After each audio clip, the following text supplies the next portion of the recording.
Cómo China forjó el reino del centro de Shang a Han, documental.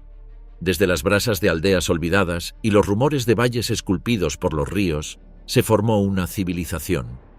Frágil al principio, pero destinada a convertirse en una de las potencias más duraderas que el mundo haya conocido. Mucho antes de que China se convirtiera en China, mucho antes de que los emperadores erigieran palacios de jade, la tierra era un mosaico de clanes dispersos, fuegos rituales y miedo ancestral. Sin embargo, dentro de este caos temprano, algo extraordinario comenzaba a agitarse: la forja del reino del centro.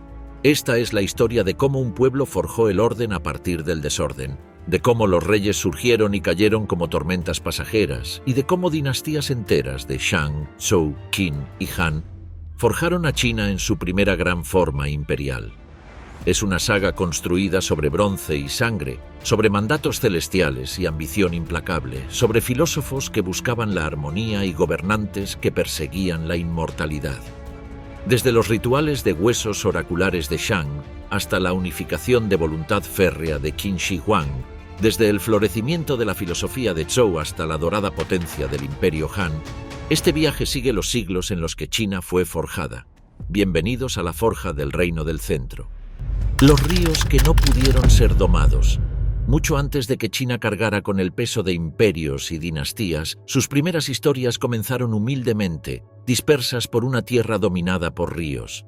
La mayoría de las primeras huellas de la humanidad en esta región se agruparon a lo largo de dos colosales cursos de agua: el río Amarillo al norte y el río Yangtze al sur. Estos ríos no solo proporcionaban agua, daban forma a mundos enteros. Sus cauces determinaban dónde las personas podían construir hogares, sembrar alimentos o incluso atreverse a soñar con la supervivencia. Aquí, en las vastas y fangosas llanuras de inundación, hombres y mujeres se asentaron en un ritmo que giraba en torno a la agricultura, pues la tierra albergaba la promesa de vida. Las familias aprendieron a cosechar los frutos de su entorno, dedicando sus días a cultivar mijo en los secos suelos del norte y arroz en los cálidos y húmedos campos del sur. Con el tiempo, comunidades enteras crecieron a partir de esta delicada unión con la tierra, cada asentamiento expandiéndose como una respiración tomada con esperanza. Sin embargo, su esperanza era perpetuamente frágil. Aunque el suelo era rico y el clima lo suficientemente cooperativo para sostener los cultivos, una sola amenaza implacable eclipsaba cada estación: el propio río Amarillo. Conocido más tarde como la tristeza de China, su temperamento era legendario. Sin previo aviso podía hincharse en un torrente monstruoso, arrasando con aldeas con aterradora fuerza. Las aguas inundadas avanzaban como ejércitos, capaces de arrancar de raíz hogares hechos con paciencia y cuidado, barriendo la cosecha del año en minutos y dejando la muerte donde la vida había echado raíces. Familias que habían trabajado durante generaciones podían verse obligadas a huir durante la noche, sus medios de subsistencia borrados como si nunca hubieran existido. Para estos colonos, la tierra parecía poner a prueba su resistencia con una crueldad calculada. Los ríos daban, los ríos quitaban, pero a menudo parecía que el equilibrio se inclinaba hacia la devastación. Cada nuevo asentamiento se sentía como una apuesta contra la ira de la naturaleza.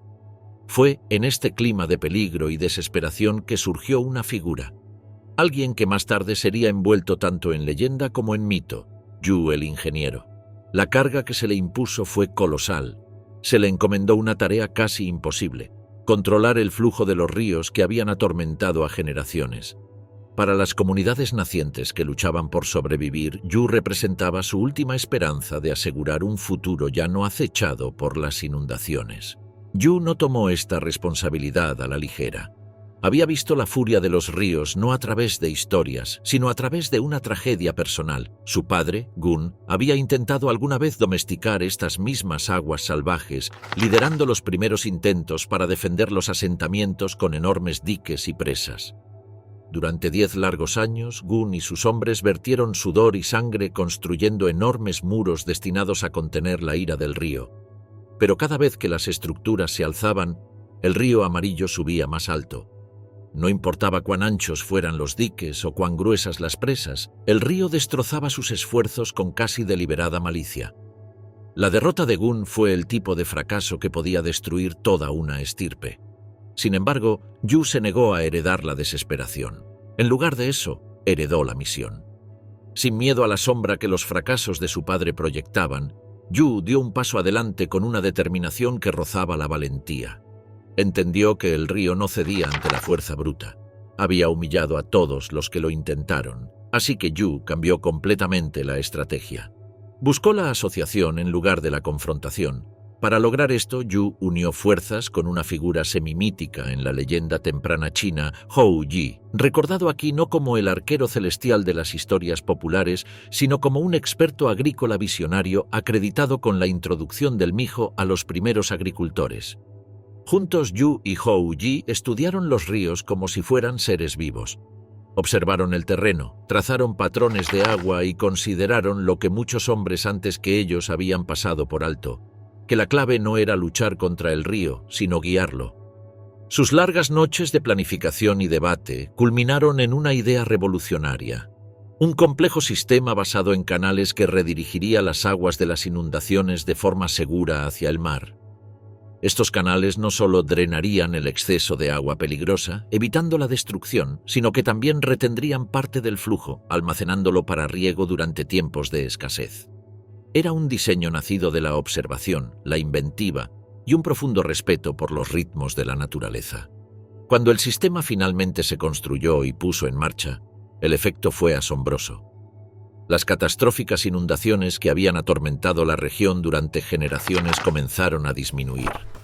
Las orillas de los ríos se mantuvieron firmes, los campos florecieron, las aldeas permanecieron en pie año tras año. Por primera vez, las personas pudieron dormir sin escuchar el sonido creciente del agua en la noche. Yu había hecho lo imposible, y la gente lo sabía. En reconocimiento a su triunfo, Yu el ingeniero pasó a ser conocido como Yu el Grande, elevado no por conquista, sino por salvación. Su logro fue tan profundo que el pueblo le confió la autoridad más alta que podían concebir: el derecho a gobernar. Así, de su éxito nació la primera dinastía registrada en la tradición china, la dinastía Xia, la chispa que encendió el ciclo milenario de gobierno dinástico de China. Bajo el liderazgo de Yu, las tierras de Xia prosperaron. Aunque principalmente agrícola, la sociedad hizo avances tempranos que se atribuyen a la inventiva de Xia, incluidos herramientas de piedra mejoradas para la agricultura y el desarrollo de un calendario lunar que alineaba sus ciclos agrícolas con los movimientos del cielo. A medida que la población crecía, Yu dividió el territorio en 9 provincias, cada una gobernada por señores locales que debían una lealtad inquebrantable a su autoridad. Con este sistema se sentaron las bases para un gobierno centralizado en China. Pero Yu, como los ríos que una vez domó, no pudo desafiar al tiempo. Después de décadas estabilizando la tierra, sofocando tribus vecinas y dando forma a la identidad de una nación que apenas comprendía su futura grandeza, la vejez lo alcanzó. La muerte, que había sido mantenida a raya por el deber, ahora se acercaba con insistencia silenciosa. Sin embargo, Yu no deseaba que su hijo, Qi, lo sucediera. En su lugar, eligió a su ministro de justicia de confianza, Gao Yao, creyendo que poseía la virtud y sabiduría necesarias para guiar el reino. Pero poco después, Gao Yao murió. Con su primera opción fuera de escena, Yu eligió a un líder tribal llamado Yi para asumir el mando. Pero los señores de las provincias, profundamente leales a Yu y igualmente leales a las antiguas costumbres del honor familiar, se negaron a aceptar esto. Exigieron que Qi heredara el trono. Y finalmente, su insistencia prevaleció. Así, Qi se convirtió en el primer gobernante hereditario de China, ascendiendo no por mérito ni logro, sino únicamente por linaje. Este único momento sentó un precedente que perduraría en China durante miles de años. Un modelo político donde el linaje determinaba el derecho a gobernar. Pero como ocurre con todas las dinastías nacidas del triunfo, los Xia eventualmente enfrentarían la decadencia. En el siglo XVI a.C., durante el reinado del lejano descendiente de Yu, el rey Jie, la dinastía Xia llegó a sus últimos días. Yi fue retratado en los relatos como un tirano cruel e indulgente, un hombre que lideraba asaltos militares no por defensa o necesidad, sino por venganza personal y deseos egoístas. Su corte se sumió en excesos de banquetes lujosos, fiestas de borracheras y caprichos violentos. Su inmoralidad lo cegó al descontento que se acumulaba en toda la tierra. Pero la antigua China creía en un equilibrio cósmico conocido como el mandato del cielo. La idea de que el cielo otorgaba poder a los gobernantes justos y lo arrebataba a los malvados. Y bajo el gobierno de Jie, parecía que el cielo mismo se retiraba. Cuando China entró en la Edad del Bronce, surgió una nueva fuerza equipada con avanzadas armas de bronce. Su rebelión surgió como una tormenta. Con poder rápido y decisivo, derrocaron a Jie y pusieron fin a la dinastía Xia. De las cenizas del antiguo poder surgió uno nuevo, la dinastía Shang, que estaba a punto de remodelar China una vez más. La caída de Shang y el ascenso de Zhou. Con el tiempo, la otrora poderosa dinastía Shang se desintegró desde dentro. En el centro de su colapso estaba Di Xin, el último gobernante Shang, un hombre cuyos excesos llevaban el comportamiento ruin del tirano Xia Jie. Lo que comenzó como indulgencia personal pronto se transformó en un reinado definido por la crueldad y la arrogancia. Di Xin se enterró en lujos, banquetes interminables, orgías lujosas y una corte gobernada por el miedo. Los asesores que lo cuestionaban eran torturados o silenciados, incluso su propia familia sufrió. Una historia afirma que ordenó arrancar el corazón de su tío como una advertencia para todos. Más allá de las paredes del palacio, el reino se desmoronaba. La pobreza se profundizaba, los desastres azotaban la tierra y las rebeliones sacudían los bordes del imperio. Muchos comenzaron a decir lo impensable, que los Shang habían perdido el mandato del cielo. El desafío vino de los Zhou, vasallos leales del Valle de Wei, que ya no podían tolerar la decadencia de Di Xin. En el 1046 a.C., marcharon para poner fin al dominio de Shan. El momento decisivo llegó en la batalla de Muye. Aunque los Zhou carecían de la riqueza de los Shang, poseían algo más grande, el apoyo del pueblo. Los esclavos reclutados en las filas de Shang desertaron a favor de los Zhou, e incluso los soldados leales dudaron en luchar por un rey corrupto. La batalla fue brutal, con decenas de miles de soldados Zhou cayendo, pero el ejército Shang colapsó por completo, perdiendo cientos de miles. Derrotado, Di Xin se retiró a su palacio, se rodeó de sus tesoros y prendió fuego al edificio, eligiendo la muerte entre las llamas antes que la captura. Con la victoria asegurada, los Zhou reclamaron no solo el imperio, sino también la bendición del cielo. El mandato del cielo se convirtió en un pilar central del pensamiento político chino, pero los Zhou no tenían idea de cuántos desafíos les aguardaban. Mientras tanto, la dinastía Zhou se convirtió en la dinastía más duradera de China, gobernando desde el 1046 hasta el 256 a.C. Fue una época de transformación generalizada. Los sistemas de riego expandieron las tierras agrícolas, los canales conectaron regiones distantes y el transporte a caballo revolucionó la comunicación y la guerra. La producción de seda se extendió más allá de China, asombrando a los comerciantes lejanos. Pero el mayor salto se dio con el hierro. Mientras gran parte del mundo se rezagaba siglos atrás, los Zhou aprendieron a fundir hierro utilizando hornos avanzados y moldes de arcilla. Las armas y herramientas de hierro impulsaron la agricultura, la guerra y el crecimiento de la población, empujando a China hacia una nueva era tecnológica. Sin embargo, con la expansión rápida vino una nueva inestabilidad. Gobernar un imperio masivo era mucho más difícil que conquistar uno. Sin embargo, el reino Zhou se dividió en dos eras. La primera, la Zhou occidental, dependía de un sistema feudal. Los reyes otorgaban tierras a los señores locales a cambio de lealtad. Al principio, esto creó estabilidad. Con el tiempo, generó ambición. Generaciones de señores ganaron riqueza y poder militar hasta que ya no temían al rey. Eventualmente se rebelaron, saqueando la capital Zhou de Haojing. Forzados a huir hacia el este, los Zhou establecieron una nueva capital en Luoyang. Aunque la dinastía sobrevivió en nombre, el poder real había escapado de las manos del rey. Un nuevo capítulo de la historia china comenzaba. El período Zhou oriental, que comenzó en el 771 a.C., estuvo marcado por la fragmentación política, pero también por una explosión de filosofía que remodeló China para siempre. Surgieron tres grandes escuelas: el confucianismo, el legalismo y el taoísmo. En el centro se encontraba Confucio, nacido Kongqiu en el estado de Lu. Criado en la pobreza tras la temprana muerte de su padre, se dedicó al aprendizaje. estudiando literatura, historia y música en una escuela para plebeyos.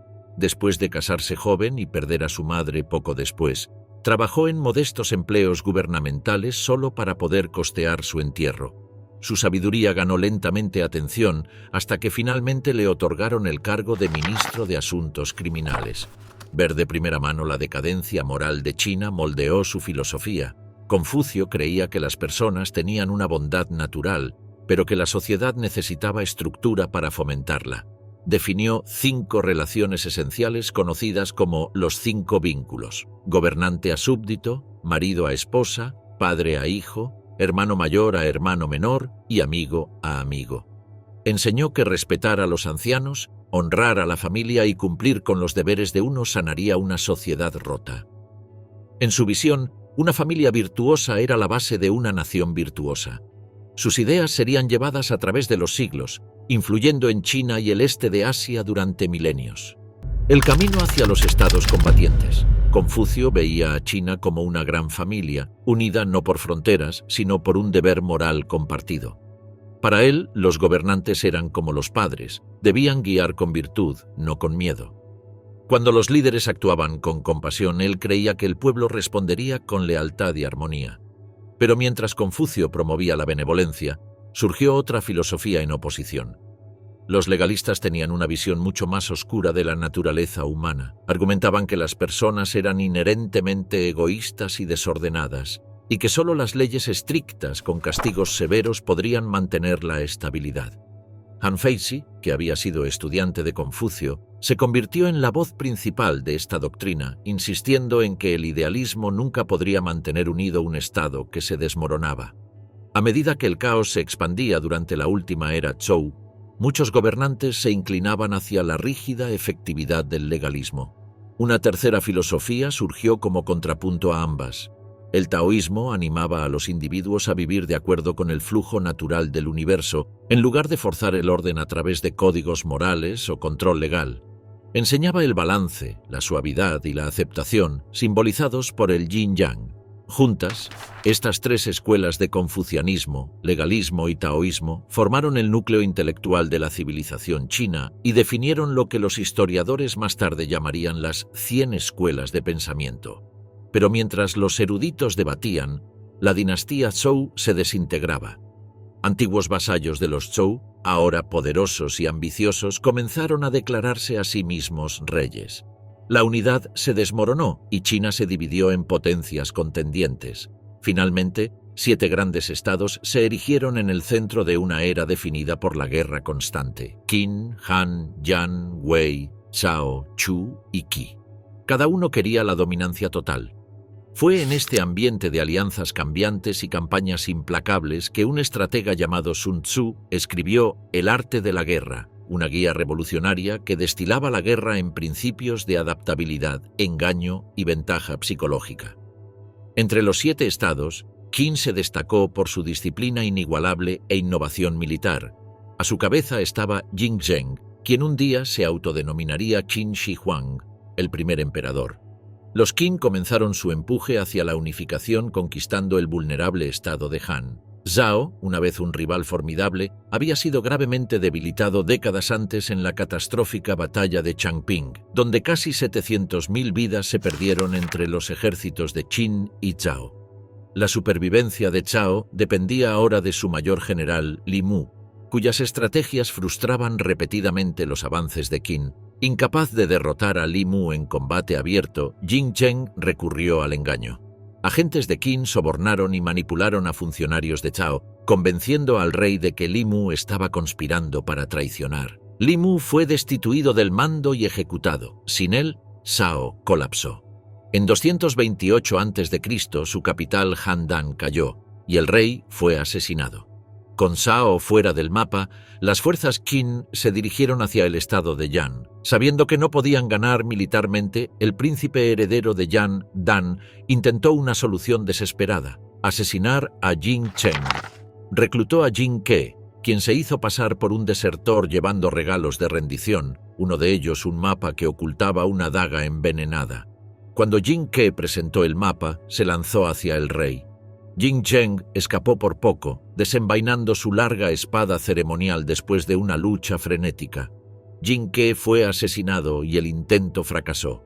Tras el fallido asesinato, Jin Cheng se movió rápidamente. Los ejércitos de Qin capturaron la capital de Yan, Yicheng, en 226 a.C. El rey Shi de Yan, esperando retrasar la destrucción, ejecutó a su propio hijo, el príncipe que planeó el asesinato. Luego envió la cabeza de su hijo a Jin Cheng como una forma de apaciguamiento. El esfuerzo solo retrasó lo inevitable y en 222 a.C. los Qin conquistaron el resto de Yan, borrando completamente el estado. La caída de los estados combatientes. Los Han habían sido victoriosos. Bajo el emperador Gaozu, el imperio finalmente comenzó a respirar de nuevo. El orden regresó a las provincias destrozadas. Las fronteras fueron aseguradas contra el caos, las leyes fueron suavizadas y reformadas y el pueblo, largo tiempo exhausto por la sofocante brutalidad de los Qin, sintió un alivio cauteloso. Sin embargo, bajo esta fina capa de calma, el reino del centro todavía temblaba. La paz existía, pero solo en la superficie. Debajo de ella, viejas amenazas afilaban silenciosamente sus cuchillos. Aunque Gaozu había tomado el trono del dragón, el imperio que heredó no era en absoluto invulnerable. Desde las estepas del norte llegaban vientos que traían temor. Los Xiongnu, aquellos implacables jinetes nómadas que habían atormentado a los Qin antes que él, continuaron retumbando a través de la frontera con aterradora facilidad. Montaban como sombras sobre las vastas llanuras, sus flechas silbando con mortal precisión. Cada incursión, cada ataque, era un recordatorio de cuán vulnerable seguía siendo el joven Han. Y los jinetes enemigos no eran el único peligro. Dentro del imperio, la lealtad de muchos generales Han vacilaba de manera incierta, como antorchas parpadeando en un viento frío. Algunos aún guardaban rencores de la guerra civil, otros alimentaban ambiciosos sueños en privado, y unos pocos susurraban dudas sobre si el imperio merecía su lealtad. La estabilidad, comprendió Gaozu, era mucho más frágil que la victoria. Luego llegaron las humillaciones. Golpe tras golpe, la caballería Xiongnu aplastaba a los ejércitos Han, cada derrota despojando al imperio de su orgullo y exponiendo sus debilidades. Finalmente, Gaozu enfrentó una decisión que ningún emperador desea confrontar. La paz comprada mediante tributos, no mediante triunfo. Así que los Han eligieron la conciliación. En lugar de soldados enviaron regalos. En lugar de acero, ofrecieron concesiones. Cada año caravanas serpenteaban hacia el norte, cargadas con grano, vino, bienes preciosos, símbolos de una humildad forzada envueltos en seda. Estas ofrendas estaban destinadas a asegurar la paz, pero cada tributo también era una silenciosa admisión de una amarga verdad. China era poderosa, pero aún no invencible. Cuando Gaozu murió en el 195 a.C., estalló una nueva lucha por el trono del dragón, una batalla sin espadas, pero infinitamente más peligrosa. Se desarrolló en susurros, alianzas y sonrisas calculadas. Oficialmente, el segundo hijo de Gaozu, el emperador Hui, heredó el trono. Extraoficialmente, el poder real ya se había desplazado a otro lugar. En los pasillos sombríos del palacio, una sola mujer gobernaba con un agarre tan frío como el hierro, la emperatriz Lu, viuda de Gaozu y madre de Hui. Para asegurar su dominio, eliminó rivales con una eficiencia escalofriante, ordenando la ejecución de varios de los otros hijos de Gaozu. Pero incluso estos asesinatos palidecieron en comparación con su acto más infame, el que congeló la corte en horror y grabó su nombre en la leyenda. La señora Qi, la consorte favorita de Gaozu, también le había dado hijos. Su popularidad la hacía peligrosa, la maternidad la hacía amenazante y su belleza la hacía intolerable para la emperatriz Lu. Lo que sucedió después se convirtió en uno de los episodios más oscuros de la historia de la corte china. El historiador Han Sima Qian lo registró con perturbadora claridad. La emperatriz Lu hizo que le cortaran las manos y los pies a la señora Qi. Le sacaron los ojos, le quemaron los oídos y la obligaron a tragar una poción que la dejó muda. Luego, mutilada y sin poder gritar, la arrojaron a una inmunda letrina y la renombraron burlonamente como la cerda humana. Cuando el emperador Hui vio lo que le habían hecho a la amada amante de su padre, algo dentro de él se rompió. Horrorizado e impotente, entregó los asuntos del Estado a su madre y se sumió en un torbellino de bebida y placeres. Murió joven, a solo 22 años, dejando atrás un imperio gobernado no por emperadores, sino por regentes, clanes y oportunistas. En medio de rotaciones sucesivas de gobernantes frágiles, los Han de alguna manera mantenían una paz frágil. Pero en el 141 a.C., todo cambió. Un nuevo emperador ascendió, el emperador Wu, un gobernante cuyo reinado se extendería por asombrosos 57 años y remodelaría el destino de China. Sin embargo, incluso cuando el emperador Wu comenzó a consolidar su poder, la amenaza de los Xiongnu se intensificó nuevamente. El tributo había comprado tiempo, pero no lealtad. Los ataques se volvieron más audaces, los jinetes más salvajes. Para el 133 a.C., China estaba nuevamente en guerra. Durante el conflicto, los Han enviaron un puñado de enviados al oeste. Su misión parecía simple: encontrar aliados que también temieran a los Xiongnu. Pero lo que descubrieron fue mucho más allá de las expectativas de cualquiera. Regresaron con conocimiento y descripciones vívidas de civilizaciones mucho más allá del horizonte de China. Los reinos de la India, los bulliciosos mercados de Asia Central, las ciudades ricas del Medio Oriente. Esta inteligencia se convirtió en el plano para algo monumental, la Ruta de la Seda, que se extendía desde China hasta el distante Mediterráneo. Esta red de rutas comerciales llevaba seda, jade, especias, ideas, tecnologías y finalmente religiones. Los griegos llamaban a China Ceres, la tierra de la seda, dándole a la ruta su nombre legendario. Durante más de 1500 años, la Ruta de la Seda pulsaría como una arteria, llevando cultura, riqueza e innovación a través de los continentes. El budismo viajaría algún día a lo largo de ella, aunque si el emperador Wu alguna vez supo que existían las enseñanzas, sigue siendo un misterio. Incluso mientras el comercio florecía, la guerra seguía su curso. Los Han lograron muchas victorias contra los Xiongnu, avanzando profundamente en la frontera y expandiendo el imperio hacia el sur, en las tierras de lo que hoy son Vietnam y Birmania, pero la victoria fue costosa. Cientos de miles de soldados Han murieron, las arcas del tesoro se vaciaron más rápido de lo que los impuestos podían llenarlas, y los campesinos gemían bajo el peso de los impuestos por la guerra. Ahora, China estaba al borde una vez más. En el año 9 después de Cristo, justo cuando los Han tambaleaban bajo el peso de la guerra y la hambruna, un estadista en ascenso aprovechó su momento. Su nombre era Wang Mang y proclamó una nueva dinastía, la Xin. Para los campesinos, Wang Mang parecía un salvador, pero para la aristocracia era una pesadilla. Él confiscó tierras aristocráticas y las redistribuyó entre los pobres. Una medida tan audaz que más tarde los historiadores lo apodarían el emperador socialista de China. Pero las buenas intenciones no garantizan buenos resultados. Los desastres naturales azotaron la tierra, las inundaciones y la hambruna devastaron el campo. Mientras tanto, las defensas del norte se desplomaron cuando la dinastía Xin fracasó de manera tan desastrosa como sus predecesores en repeler a los Xiongnu. China descendió al caos. De la devastación surgieron nuevos poderes y grupos de rebeldes que electrizaron el campo. Dos en particular dominaron. El primero, los cejas rojas, llamados así por la pintura roja que se aplicaban sobre los ojos para distinguirse en la batalla.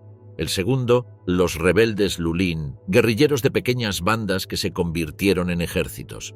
Las tropas imperiales intentaron una y otra vez suprimir estos levantamientos, pero cada campaña terminó en desastre. En el 23 después de Cristo, Wang Mang fue asesinado en batalla, su dinastía colapsando con él, pero incluso los rebeldes no pudieron mantener el orden. Las cejas rojas saquearon aldeas, profanaron tumbas Han y pronto se alienaron con las mismas personas a las que buscaban liberar. Se convirtieron en una turba violenta y sin liderazgo. En su desesperación, se entregaron a un líder en ascenso, Liu Xiu.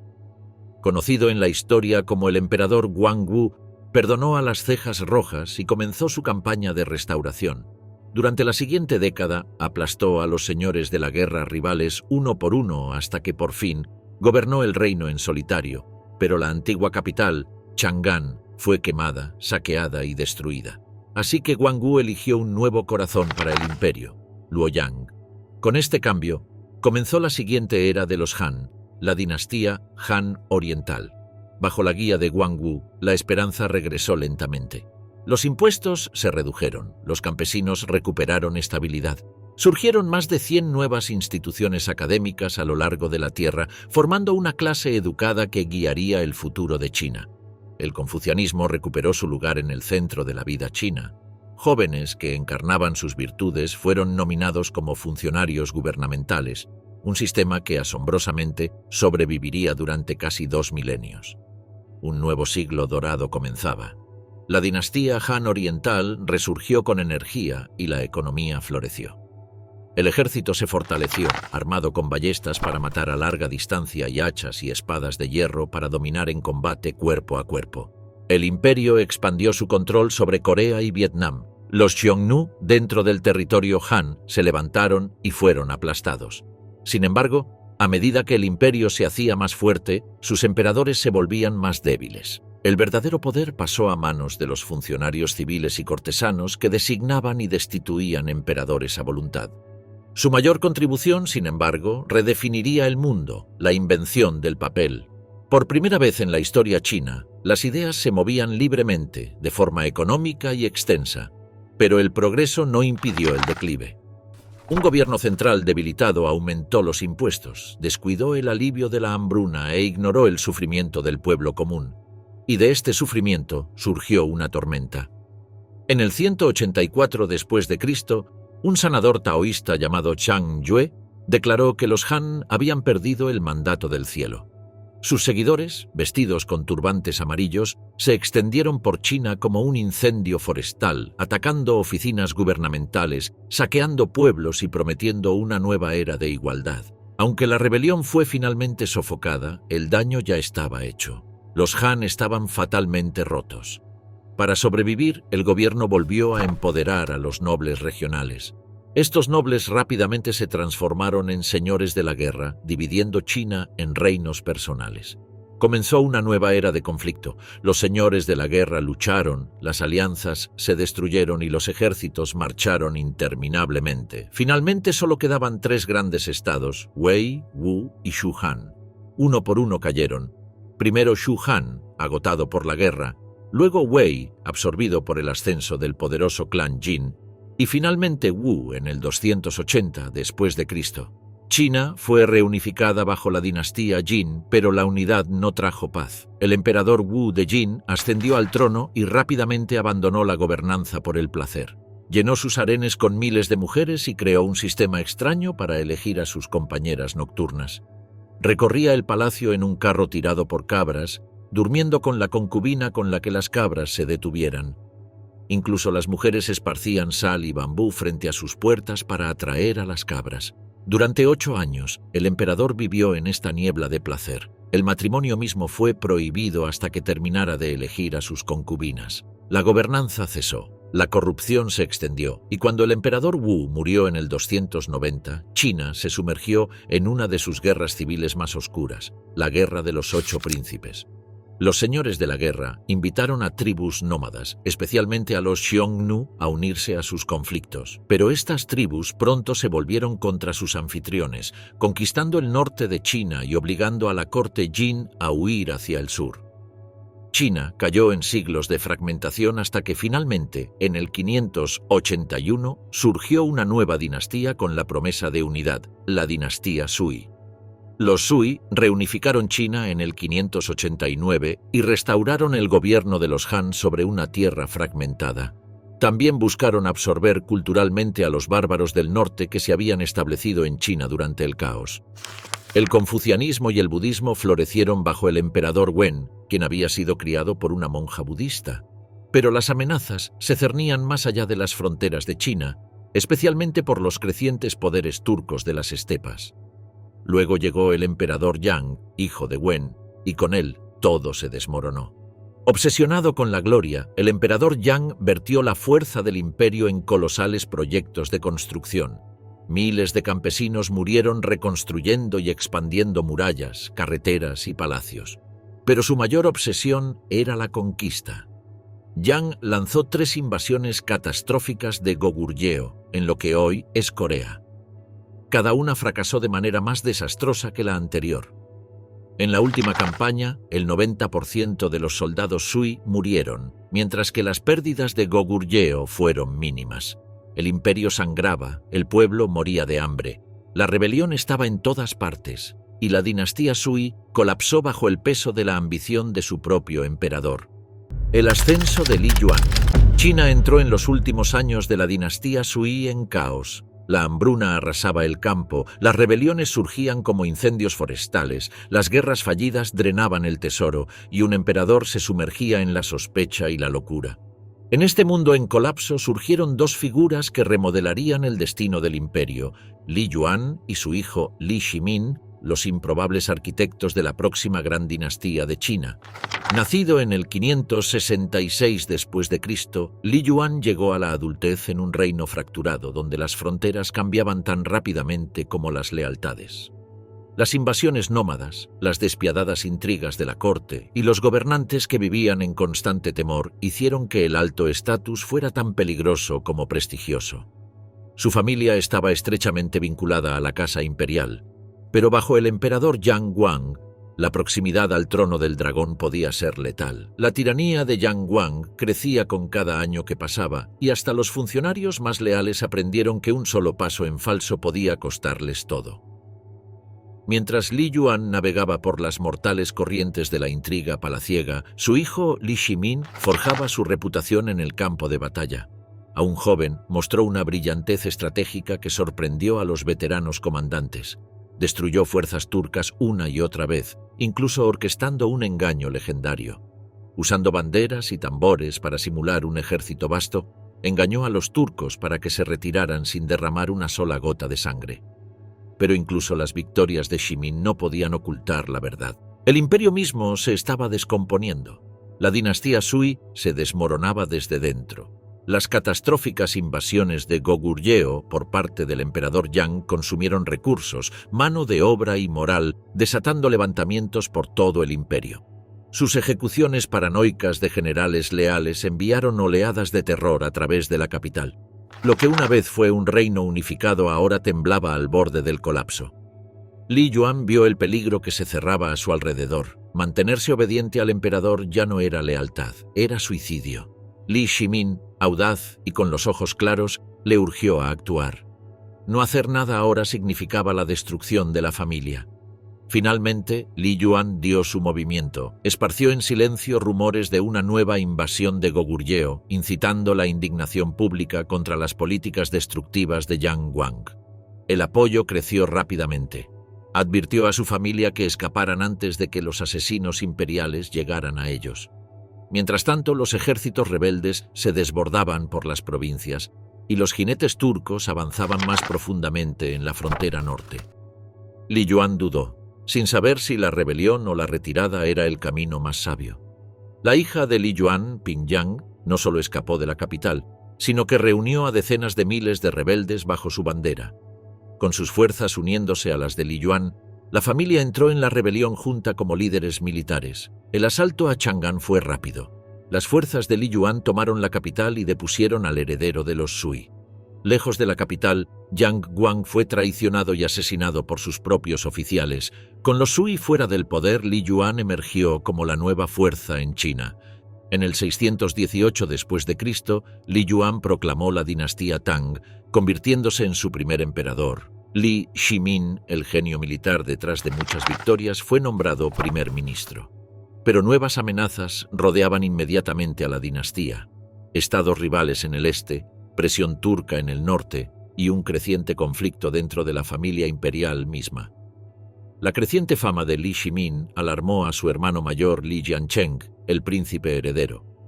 El miedo se transformó en hostilidad. Jiancheng y otro hermano, Li Yuanji, crearon un ejército privado y conspiraron para eliminar a Shimin. Aunque Shimin expuso algunas de sus acciones, el emperador Li Yuan, influenciado por los aliados de Jiancheng en la corte, hizo poco para detener el caos. A medida que las fuerzas turcas se acercaban a Chang'an, Li Shimin confrontó personalmente al Khagan. Su desafío sin miedo a un combate individual desconcertó a los turcos, y una tormenta repentina debilitó aún más su confianza. Se retiraron, lo que reforzó la reputación heroica de Shimin y empeoró el resentimiento de Jiancheng. Luego, Jiancheng intentó envenenar a Shimin durante un banquete. Shimin estuvo a punto de morir, y el emperador intentó calmar a los hermanos dividiendo el imperio, pero la rivalidad ya había superado cualquier posibilidad de compromiso. En el 626, otra incursión turca les dio a Jiancheng y Yuanji su oportunidad. Convencieron al emperador para que le diera el mando del ejército a Yuanji en lugar de a Shimin. Las deserciones se extendieron por las filas de Shimin. Al darse cuenta de que su vida estaba nuevamente en peligro, Shimin decidió golpear primero. Shimin atrajo a sus hermanos a la puerta del palacio con una acusación falsa. Cuando llegaron, los emboscó. Jiancheng fue asesinado por una flecha de Shimin. Yuanji fue muerto poco después por el leal general Yu Qijingde. La lucha por la sucesión terminó en una sola mañana violenta. Li Yuan, agotado por el conflicto, abdicó. Li Shimin ascendió al trono como el emperador Taizong, uno de los más grandes gobernantes de China. Su primera tarea fue asegurar la paz con los turcos, a quienes esperó sabiamente mientras sus propias divisiones internas se agravaban. Cuando el Kaganato turco oriental se desmoronó debido a la crueldad interna y la rebelión, Taizong intervino con precisión. Para el 630, el Kaganato colapsó y las tribus turcas reconocieron a Taizong como su gobernante, otorgándole el título sin precedentes de Khan Celestial. Bajo Taizong, la dinastía Tang se expandió, diversificó y alcanzó prominencia internacional. Chang'an se convirtió en la ciudad más cosmopolita del mundo. La forja del Reino del Centro, iniciada en Shang y unificada bajo los Han, continuó a través de la ambición Tang, construida por rebelión, estrategia y el extraordinario ascenso de Li Yuan y Li Shimin. La caída de los Tang. La dinastía Tang fue una vez el imperio más brillante de Asia. Sus ciudades albergaban millones, su cultura fusionaba el budismo, el taoísmo y el confucianismo, y sus artes alcanzaron alturas incomparables. Poetas, pintores y artesanos definieron una era de belleza, mientras que los ejércitos Tang expandieron su influencia desde Corea hasta Vietnam y hacia el oeste hacia Asia Central. Pero debajo de este resplandor comenzaron a formarse los primeros signos de declive. Cuando el emperador Xuanzong asumió el poder en 712, su gobierno temprano marcó el auge de la prosperidad Tang. Sin embargo, con el tiempo se fue distanciando, permitiendo que los funcionarios gobernaran en su nombre. En este vacío emergió Li Linfu, un astuto y despiadado ministro que ganó el control de la corte después de 736. Li Linfu eliminó a sus rivales e implementó políticas que, en última instancia, debilitaron el imperio. Su decisión más desastrosa fue nombrar a generales extranjeros como gobernadores militares, creyendo que permanecerían neutrales en la política de la corte. Uno de estos generales fue el poderoso An Lushan, comandante de 150.000 tropas y favorito de Xuanzong. Cuando Li Linfu murió en 753, An Lushan perdió la protección política. Rodeado de enemigos, recurrió a la rebelión. En 755, An Lushan lanzó una masiva revuelta, capturando Luoyang y proclamando una nueva dinastía, la Yan. Su siguiente objetivo fue Chang'an, la capital Tang. Una pequeña fuerza Tang detuvo brevemente su avance en Yongqiu, pero decisiones estratégicas equivocadas pronto permitieron que los rebeldes rompieran la línea. El camino hacia Chang'an se abrió. A medida que los ejércitos rebeldes se acercaban a Chang'an, el pánico consumió la capital. El emperador Xuanzong huyó hacia Sichuan con su gran séquito. El viaje fue desastroso. Los suministros se agotaron, los soldados se amotinaron y siguieron ejecuciones. Detrás de él, Chang'an cayó en manos de los rebeldes. Saqueos, masacres y destrucción devastaron la ciudad. Al llegar a Sichuan en 756, Xuanzong abdicó en favor de su hijo, pero la rebelión continuó. El nuevo emperador reorganizó las fuerzas Tang y logró repeler a los rebeldes. Mientras tanto, An Lushan se deterioró en paranoia y violencia. En 757 fue asesinado por su propio hijo, An Qingshu, quien luego heredó una rebelión en colapso. An Qingshu sitió Suiyang, donde los defensores recurrieron al canibalismo después de que se agotaron los suministros. Aunque las fuerzas Yan finalmente tomaron la ciudad, sufrieron enormes pérdidas. Esto debilitó tanto a la rebelión que los Tang pudieron recuperar ambas capitales. Para 763, la rebelión de An Lushan fue aplastada, pero los Tang salieron gravemente debilitados. La rebelión dejó hasta el 20% de la población muerta. Los campos de cultivo quedaron arruinados, las finanzas colapsaron y la autoridad imperial se fracturó. Durante el siglo IX, los poderes nómadas se apoderaron de tierras fronterizas, mientras que los funcionarios corruptos y las bandas de bandidos se extendían por todo el imperio. En medio de este caos surgió otro desafío. En 875, Huang Chao, un ex contrabandista de sal, lanzó un masivo levantamiento alimentado por la hambruna, la corrupción y el colapso social. Sus fuerzas tomaron Chang'an en 881 y él se autoproclamó emperador de la dinastía Daqi. Pero su régimen era inestable, con la hambruna, fracasos administrativos y el desorden debilitando su control.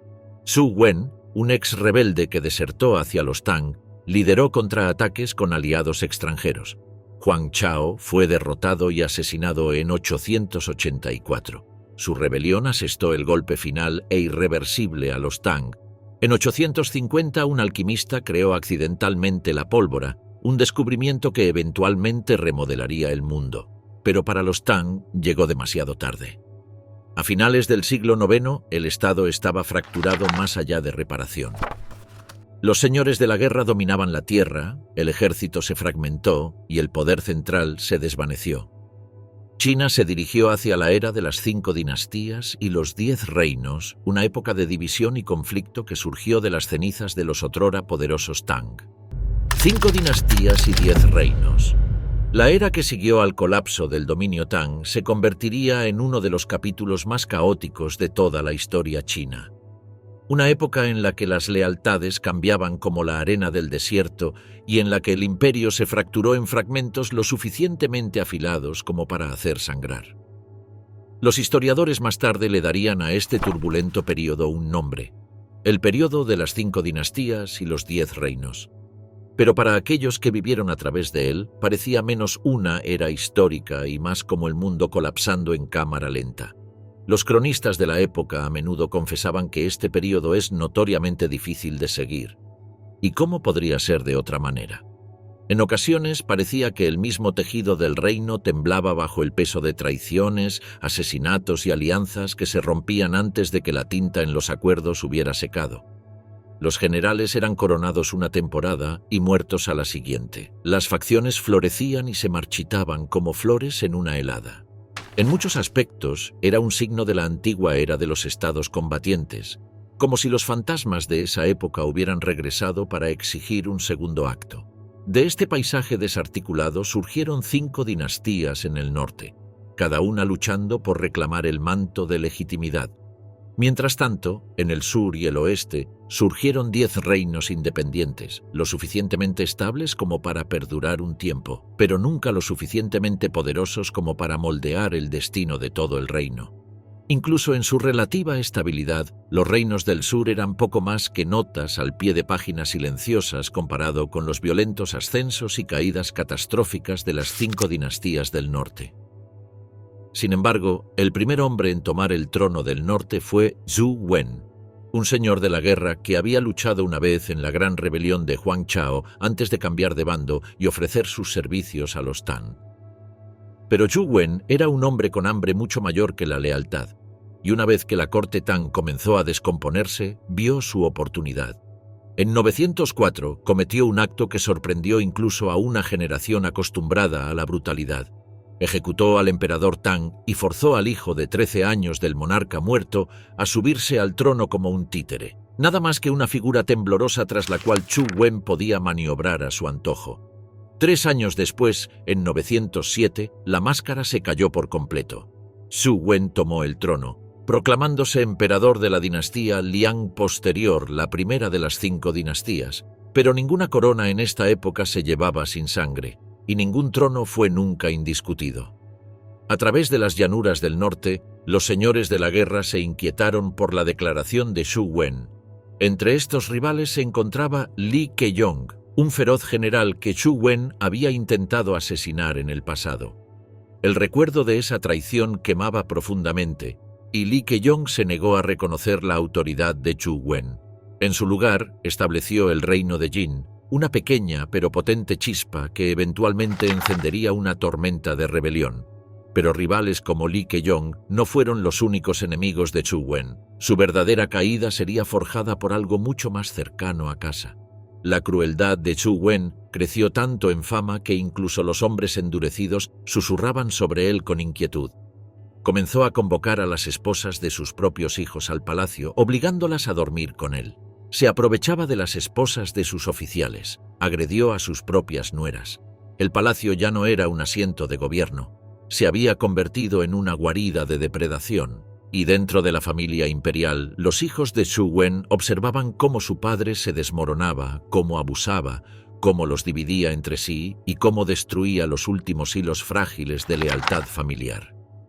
Finalmente, llegó el punto de quiebre. El tercer hijo del tirano, Chu Yugi, lo asesinó dentro del palacio. Se esperaría un momento de liberación y justicia, pero en esta era, un trono ganado a través de la sangre solo invitaba más sangre.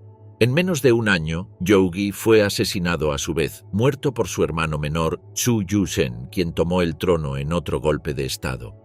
Durante una breve década, Chu Yushen mantuvo unida la desgastada dinastía. Pero las nubes de tormenta se estaban acumulando y el reino Jin se volvía más audaz con cada temporada. El enfrentamiento que siguió redibujaría el mapa. Comenzaron los choques en territorios disputados, se arrasaron fortalezas y se destruyeron ejércitos. Para 923, el reino de Jin había crecido lo suficientemente poderoso como para desafiar de frente a la dinastía Liang. Su victoria fue decisiva, y en las cenizas del Liang caído surgió la dinastía Tang posterior. Eligieron el nombre Tang deliberadamente porque llevaba consigo la era dorada que esperaban resucitar. Su primer emperador, Li Kunshu, hijo de Lee Keyong, irrumpió en la escena con la promesa de brillantez. Por un momento, parecía que China finalmente podría unificarse bajo una nueva bandera estable, pero la brillantez no garantiza sabiduría. Li Kunshu acumuló riquezas con su consorte, la emperatriz Liu, dándose lujos mientras que sus soldados, los mismos hombres que lucharon para ponerlo en el trono, permanecían sin pagar y sin reconocimiento. En la primavera de 926, Li Kunshu fue asesinado en un motín, dejando el trono vacante una vez más, y del caos otro contendiente emergió. La tercera dinastía del periodo surgió cuando Shi Jingtang, un general experimentado, tomó el poder y proclamó el comienzo de la dinastía Jin posterior. Pero Shi Jingtang carecía de la fuerza militar necesaria para mantener unida a China, y la desesperación lo llevó hacia el norte para hacer un trato con los nómadas Khitan, señores de las tierras que se extendían por Mongolia y más allá. A cambio de su apoyo militar, Shi Jingtang acordó ceder las 16 prefecturas, territorios estratégicos a lo largo de la Gran Muralla que incluían lo que hoy son Pekín y Tianjin. Aún peor, reconoció al emperador Khitan, Yelu de Wang, como su superior. Esta decisión lo perseguiría a él y a China. Finalmente, los gobernantes de la dinastía Jin posterior se dieron cuenta de lo que habían hecho. Habían intercambiado la soberanía por la supervivencia. No pudieron soportar la humillación. Intentaron distanciarse del dominio Khitan. Fue un cálculo fatal. Enfurecido, Yelu de Wang marchó hacia el sur con furia, arrasando las tierras de los Jin posteriores y aniquilando la resistencia. La prefectura de Shang fue saqueada y su población masacrada. De esta conquista surgió la dinastía Liao, y Yelu de Wang se declaró emperador de toda China. Pero su reinado fue una corona de espinas. Odiado por el pueblo, rechazado por la tierra, encontró su fin durante un difícil viaje hacia el norte, muriendo lejos de la ciudad que una vez dijo gobernar, y una vez más, el trono quedó vacío. Aprovechando la oportunidad, un rebelde llamado Liu Shiyuan proclamó la dinastía Han posterior, pero el destino no le mostró misericordia. En menos de un año, estaba muerto. Su hijo de 17 años, Liu Chenyu, heredó el trono, joven, inexperto y trágicamente despreparado. Un ministro llamado Wu Wei, al ver la debilidad en el corazón del nuevo régimen, tomó el asunto en sus manos. En 3 años, usurpó el trono, destruyó a los Han posteriores y estableció la dinastía Zhou posterior. Así, la cuarta dinastía desapareció. La quinta había comenzado, y el reloj de la historia avanzaba hacia la reunificación. Fundada en 951, la dinastía Zhou posterior fue un vasallo de los Khitán en el norte. Duró solo brevemente, pero su existencia marcó el paso final antes de una transformación largamente esperada. Porque en el caos de la época, una nueva fuerza estaba surgiendo. Un hombre cuyo destino era unificarla. Su nombre era Zhao Guangyin, y con él nacería la dinastía Song. Los turbantes rojos y la caída de los Yuan. El matrimonio de Genghis y Borte dio forma a la siguiente década de la vida en las estepas, produciendo 7 hijos más y fortaleciendo sus alianzas. A medida que su familia crecía, también lo hacía su influencia. Durante estos años se mantuvo estrechamente unido a su compañero de infancia y hermano jurado, Yamuka. Juntos lideraron clanes unidos, compartiendo consejos, estrategias e incluso la misma manta. Pero la ambición tensó su vínculo. Los rumores de Borte alimentaron la desconfianza y los dos hombres se distanciaron. Los soldados gradualmente abandonaron a Yamuka para seguir a Genghis, percibiendo en él una fuerza creciente. Pronto, Genghis comandó el clan mongol más grande y fue aclamado por Khan. Con esta nueva autoridad, Genghis desató una guerra psicológica y brutal por toda la estepa. Su creciente poder solo profundizó el rencor de Yamuka y el conflicto se volvió inevitable. En 1187, la batalla de Dalam Balsut terminó con una victoria sangrienta para Yamuka, pero su decisión de hervir a 70 jóvenes cautivos vivos horrorizó incluso a los mongoles más endurecidos. Ese único acto destruyó su reputación, llevando a 10.000 de sus propios seguidores al campamento de Genghis. Aunque derrotado, Genghis salió más decidido.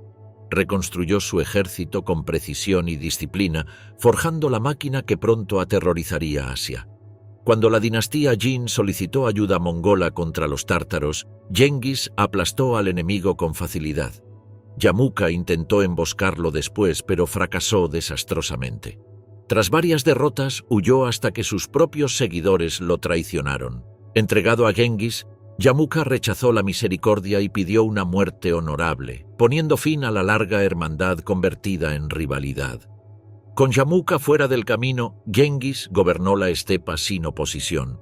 Su autoridad se extendió sobre más de 1 millón de personas y dirigió su mirada hacia el sur, hacia China.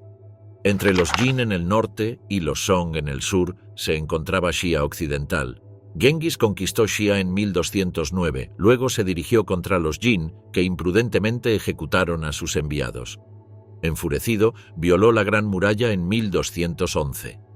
Después de 2 brutales años, Chengdu cayó y el corazón del Jin colapsó. En 1227, cuando la victoria estaba cerca, Genghis murió de fiebre. Su imperio era inmenso, construido a través de masacres, estrategias y una fertilidad asombrosa. Sin embargo, la máquina de guerra mongola continuó bajo sus hijos.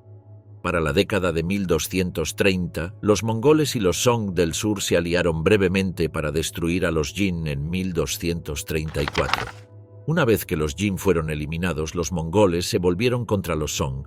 Las primeras campañas se estancaron, pero en 1251, Möngke Khan reactivó la ofensiva y expandió el poder mongol por Asia. Colocó a su hermano Kublai al mando del frente sur. Kublai estudió el terreno acuático de los Song y transformó radicalmente el ejército mongol al construir una flota, algo que ningún gobernante mongol había intentado. En 1279, después de asedios implacables y guerra naval, los Song del sur cayeron. China fue conquistada. Por primera vez, el reino del centro fue gobernado por un extranjero, Kublai Khan, el fundador de la dinastía Yuan. Los turbantes rojos marchaban como una tormenta en ascenso, un ejército formado por la adversidad, el hambre y un ardiente deseo de reclamar una tierra que había estado mucho tiempo a la sombra del dominio extranjero. Su líder, Chu Yuanchang, había vagado una vez por el campo como un monje budista indigente, mendigando comida en las puertas de los monasterios y siendo testigo de primera mano de la miseria que el gobierno Yuan, dirigido por los mongoles, había permitido que se propagara. Esos años habían forjado en él una resolución inquebrantable, como si cada hambruna que había soportado y cada templo que había barrido lo hubiera preparado para un solo propósito: derrocar un imperio. Bajo el mando de Zhu, los turbantes rojos perfeccionaron sus tácticas de guerrilla en una guerra disciplinada. Estudiaron las debilidades de los mongoles, aprovecharon su menguante control sobre el sur y empujaron con una eficacia aterradora hasta que, en 1368, el aparentemente invencible imperio mongol se vio obligado a abandonar el trono del dragón. El último emperador Yuan huyó hacia las estepas del norte, dejando atrás un imperio fracturado por la corrupción, la peste y el agotamiento. Sin embargo, incluso en la derrota, los Yuan dejaron un legado que no podría ser borrado. Porque, aunque gobernaron China por menos de un siglo, la transformaron de maneras que ninguna dinastía antes que ellos se atrevió a hacer. Bajo los mongoles, las puertas de China se abrieron hacia Occidente. Las caravanas se movían más libremente por la ruta de la seda. El comercio aumentó. Ideas, tecnologías y viajeros cruzaban fronteras con una facilidad sin precedentes. El imperio en sí mismo se expandió, extendiendo su alcance con una unidad impuesta mediante la pura precisión mongola y una abrumadora fuerza militar. Así que, a pesar del colapso de los Yuan, nombres como Genghis Khan y Kublai Khan permanecieron grabados permanentemente en la conciencia histórica de China. Figuras imponentes cuyas raíces estaban fuera del mundo Han, pero cuya influencia penetraba profundamente en la médula de la civilización china. Pero lo que surgiría de las cenizas de los Yuan alteraría a China aún más profundamente. En el turbulento año de 1368, Zhu Yuanshan entró en la ciudad prohibida y se proclamó emperador. Comenzaba la era de la dinastía Ming, una dinastía que se mantendría como una de las más formidables en la historia de China y del mundo. El nuevo emperador adoptó el nombre regnal de Hongwu, que significa gran poder militar, y viviría de acuerdo con ello. Determinado a nunca permitir que el dominio extranjero o el deterioro interno amenazaran a China nuevamente, Hongwu construyó un ejército permanente de más de 1 millón de soldados, una fuerza sin igual en ningún reino europeo de la época. No era solo un ejército, era una declaración física de que China ya no se doblaría ante los invasores. Hongwu declaró a Nanjing como la capital, convirtiéndola en un vibrante centro del renacimiento Han. Por primera vez en un siglo, las costumbres tradicionales Han resurgieron con feroz orgullo. El neoconfucianismo, despreciado y minimizado bajo los mongoles, regresó como la columna vertebral intelectual del imperio.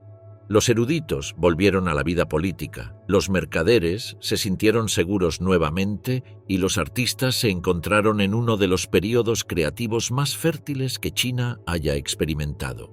Fue durante este renacimiento cultural que se escribió la épica novela Romance de los Tres Reinos, reviviendo relatos sobre el colapso de la dinastía Han y capturando la imaginación de millones durante siglos.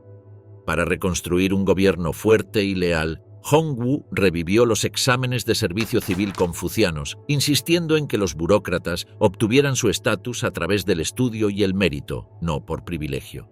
Mientras tanto, se prohibieron la vestimenta, los nombres y las costumbres mongolas.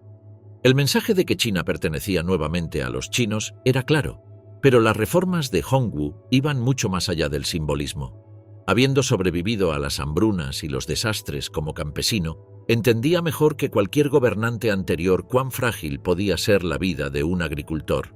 Decidido a evitar el sufrimiento que había soportado, ordenó la construcción de grandes redes de irrigación, la construcción de nuevos diques, restauró antiguos sistemas de control de inundaciones e impulsó la innovación agrícola. A medida que el agua fluía de manera más predecible y los campos se expandían, la población creció rápidamente. El grano surgió a través de las rutas comerciales, los mercados prosperaron, China parecía renacer, y Hongwu no había terminado. Dándose cuenta de que la guerra estaba evolucionando, ordenó que el 10% de sus tropas fueran entrenadas como artilleros, acelerando el dominio de China sobre las primeras armas de pólvora. Los cañones, las armas de fuego primitivas y las nuevas tecnologías de asedio consolidaron al ejército Ming como uno de los más avanzados de la tierra, capaz de contener a los remanentes mongoles en el norte y disuadir amenazas más allá de sus fronteras. Mientras tanto, el poder había elevado a Hongwu a alturas inimaginables, pero también lo había deformado, poco a poco. Su trauma infantil, mezclado con el hambre, la muerte y el caos, dejó cicatrices profundas. Cicatrices que se torcieron en sospecha, luego en paranoia, finalmente en terror. Para mantener un control absoluto, Hongwu redactó un nuevo código legal como nunca antes se había visto en China. Era tan detallado como implacable. Las ejecuciones se convirtieron en un teatro público, pero las torturas, como el Ling Chi, la aterradora muerte por 1000 cortes en la que la carne de la víctima era cortada pieza por pieza. Otra pena, el desollamiento, le quitaba completamente la piel. Estos horrores no solo estaban destinados a castigar la disidencia, sino a obliterar la misma idea de rebelión. Se llevaron a cabo masacres contra aquellos que él consideraba desleales. Familias enteras desaparecieron. Los funcionarios de la corte temblaban ante cada citación, sabiendo que una sola acusación podría terminar en catástrofe. Sin embargo, los temores de Hongwu no eran completamente imaginarios. Los mongoles aún acechaban en el norte, saqueando y poniendo a prueba las defensas de China. Y así, Hongwu inculcó a sus sucesores una obsesión duradera: fortalecer las fronteras de China a cualquier costo. Esta obsesión resonaría a través de las próximas generaciones, dando forma a una de las mayores hazañas de ingeniería de China. Durante el reinado del emperador Hongxi entre 1487 y 1505, la visión de Hongwu se solidificó en piedra. Los Ming invirtieron enormes recursos en reconstruir, fortificar y extender las defensas del norte de China. El resultado fue la versión más icónica de la Gran Muralla, los mismos muros de piedra, torres de vigilancia y crestas serpenteantes que hoy en día reconocemos.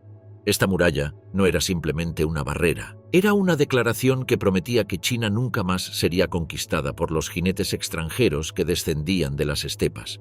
Pero incluso una muralla no podía proteger a la dinastía de lo que crecía desde dentro, porque en cada decreto emitido por Hongwu, en cada erudito confuciano restaurado en su cargo, en cada canal dragado, campo irrigado o fortaleza reforzada, había algo antiguo, algo que se había formado por primera vez en las cortes sombrías de los Shang y que fue refinado por los Zhou con su mandato del cielo, puesto a prueba por los estados combatientes, endurecido por la conquista Qin e inmortalizado a través del legado perdurable de los Han. El reino del centro siempre había sido más que una dinastía. Era una idea y una creencia de que China era una civilización destinada a perdurar. Incluso cuando los guerreros de las estepas irrumpieron en sus fronteras, incluso cuando las dinastías surgieron y se desmoronaron como polvo en un campo de batalla, incluso cuando emperadores de sangre extranjera reclamaron el trono del dragón. Y así, cuando los Yuan colapsaron y Hongwu marchó a través de las puertas de la ciudad prohibida, no fue solo el fin del dominio mongol. Además, la dinastía Ming no solo reemplazó a los Yuan, resucitó una identidad más antigua que Genghis, más antigua que Kublai, incluso más antigua que Confucio. Una identidad que había sido moldeada durante milenios por las luchas de los primeros reyes, las filosofías de los sabios y la marcha inquebrantable desde Shang hasta Zhou hasta Han. Ahora, bajo Hongwu, esa antigua identidad surgió nuevamente a la superficie como un río que regresa a su curso, pero la historia demostraría que las murallas por sí solas no podían proteger este legado. Porque incluso mientras los Ming se regocijaban en su renovación, sombras susurraban más allá del horizonte con ambiciones despertando en el norte, conspiradores ascendiendo dentro de la corte y tierras distantes que pronto serían alcanzadas por una flota de barcos de tesoros que desafiarían los límites mismos del mundo conocido. El reino del centro había reclamado su trono, pero sus pruebas estaban lejos de haber terminado, y la historia de cómo China, forjada en los fuegos de sus primeras dinastías, soportó las tormentas de imperios por venir, solo comenzaba.